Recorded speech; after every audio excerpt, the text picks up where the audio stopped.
नमस्ते। श्री परमज्योति कल्किंक प्रकटित ज्ञान कौनसी जिनिस को कल्पना करंतु नहीं। एबे आसंतु सुंदर अनुभूतिटिए शुणिबा। मु पश्चिमबंगर पपिया मुखार्जी। मु सबुबेले श्री परमज्योति कल्किंक दैविक उपस्थिति को अनुभव करे एवं जीवनर प्रत्येक पदक्षेप से मोर मार्गदर्शन करिथांती।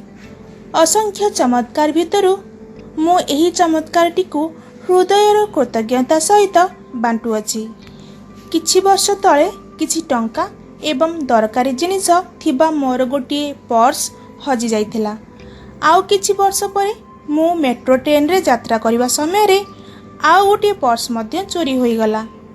मु दुखित हेली एवं भाबिली जे कोनोसी खराब कर्म पई एपरि ढांचार पुनरावृत्ति हेउची।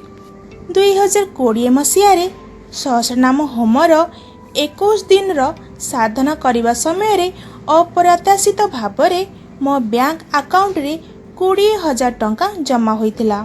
जेउ परिमाणर टंका मु पाइली ताहा मोर कोनोसी डिपोजिट मैच्योर होई आसी नथिला किंबा मोर कोनोसी चिन्हा परिचितंक ठारू उपहार रूपरे मध्य आसी नथिला। मु आरती करिबा समय रे श्री परमज्योति कल्की मते मने पकाई देले जे एहा किछि वर्ष तले हजि जाइतिबा मोर टंका जहा मु फेरी पाइली। जेते टंका मु हजाई देइथिली ता ठारू अधिक टंका सेमाने मते फेराई देइथिले। मते प्रदान करा जाइतिबा आश्चर्यजनक अनुग्रह को अनुभव करी मु अभिभूत होई गली।